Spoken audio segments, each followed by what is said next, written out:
হে গুরুদেব, আমার কি করণীয়? পুত্রী সমা পরম ধর্মা ধর্ম হিংসা তথৈব চ। ক্ষমা করে দাও নিজের পিতাকে। তুমি সব কিছু পেতে পারো, ক্ষমা সবচাইতে বড় ধর্ম। আমি তোমার কাছেই আছি, তোমার গুরু রূপে। যে উচিত অনুচিত ন্যায় অন্যায় ভেবে কর্ম করে, আমি তার পাশে চিরজীবন থাকি। মুদ্রায় বসো ধ্যান পুত্রী, মুদ্রায় বসো তোমাকে আজ পুত্রী, একটি তোমাকে বিশেষ আজ জ্ঞান একটি অধ্যয়ন বিশেষ করাই। জ্ঞান অধ্যয়ন চলো করাই। আমার সাথে, চলো আমার সেই সাথে। ধ্যান মুদ্রায়, সেই ধ্যান মুদ্রায়। সেই ধ্যান মুদ্রায় সে ক্রমশ ভেসে যেতে থাকে, যেন তার শরীর হালকা হতে শুরু করে। সে চলতে শুরু করে এক অবিস্মরণীয় পথে। এ কোন পথ তার জানা নেই। অন্ধকার, কখনো আলো, কখনো আলো ছায়া। একটি টিমটিমানো আলো কখনো অন্ধকারের বুক চিরে যেন ভেসে উঠছে, আবার কখনো অন্ধকার আলোকে চারিদিক থেকে ঘিরে ধরছে।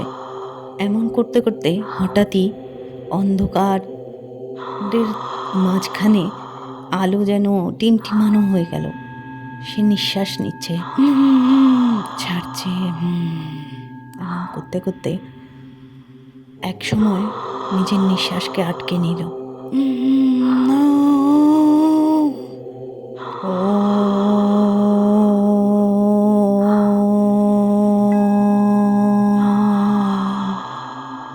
তীব্র বিস্ফোট, তার মধ্যে দিয়ে একটি সদ্যজাত মানব শিশুর মতো দেহ চারিদিকে অন্ধকার চিরে যেন বেরিয়ে আসছে।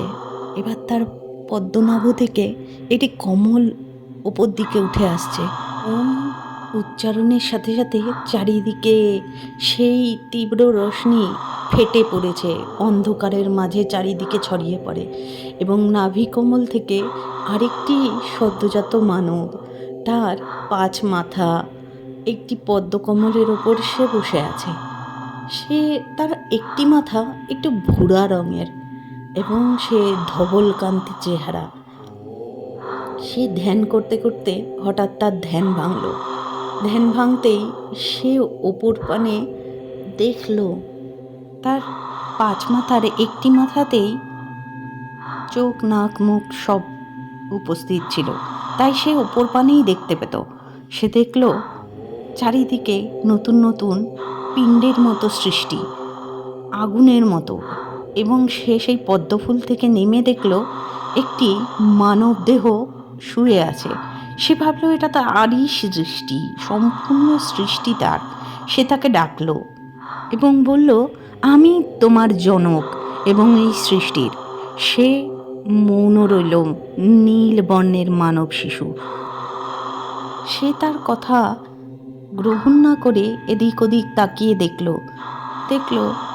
কি যেন একটা নিভে যাচ্ছে মতো, এবং সাথে সেই ধবলকান্তি মানব শিশুর চতুর্ভুজ তার ভীষণ পছন্দ হলো। তাই সে নিজের আরও 2টি বাহু বাড়িয়ে নিল, কারণ সে নিজেকে নিজে সৃষ্টি করতে পারে। 5 মাথাওয়ালা মানব কিছুতেই মানতে চাইল না। সে বচসায় জড়িয়ে পড়ল, এবং সে বচসা করতে করতেই হঠাৎ যেন তাদের দুজনের মাঝে একটি বিশাল দণ্ডরূপ নিল। সেই অন্ধকার ও নিভে যাওয়া আলোর মতো রশ্মি একত্রিত হয়ে যেন একটি দণ্ডের আকার নিল। তারা নিজেদের মধ্যে ঠিক করলো এই দণ্ডের শেষ দেখে ছাড়বে। দুজনেই সেই স্থান থেকে শুরু করলো যাত্রা। নীলবর্ণের পুরুষ নিচে এবং ধবলকান্তি ওপরে, কারণ সে ওপর দিকেই দেখতে পায়। সে দ্রুত গিয়ে দেখল এক স্থানে কেতকী ফুল ও কুমণ্ডলু।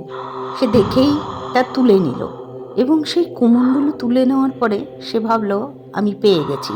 সে নিজের স্থানে চলে আসলো, এবং নীলবর্ণের পুরুষ শঙ্খ, চক্র, গদা, পদ্ম দেখেও লোভ সামলে চলে আসলেন নিজের স্থানে। তিনি সত্য বুঝতে পারলেন, এবং সেই দণ্ড থেকে এক মহান মানবের সৃষ্টি হলো, এবং তার 2টি বাহু, সে বিশাল আকৃতি, তাদের দুজনের থেকেও বিশাল।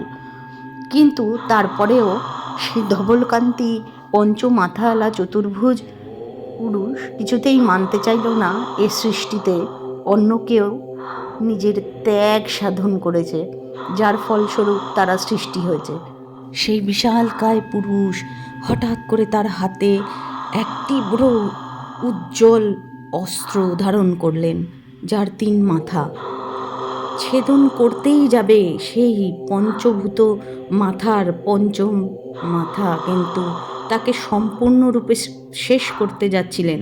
এমন সময় সেই নিভে যাওয়া আলো অন্ধকারের থেকে একটি কায়া সৃষ্টি হলো।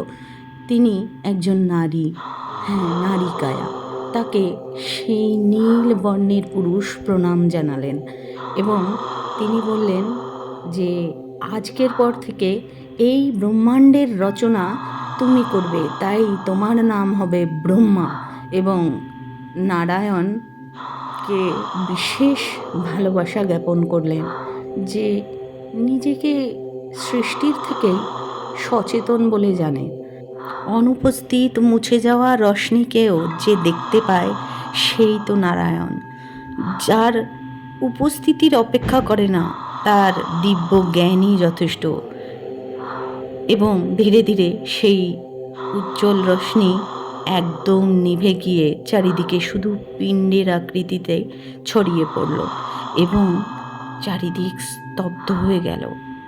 নারায়ণ সেই নিভে যাওয়া আলোক রশ্মিকে রক্ষার প্রতিশ্রুতি দিলেন এবং সে অশ্রু ঝরিয়ে অসংখ্য রুদ্রাক্ষ তৈরি করলেন, কারণ তিনি যে প্রতীক্ষার অনন্ত যাত্রা শুরু করলেন ওম বলে।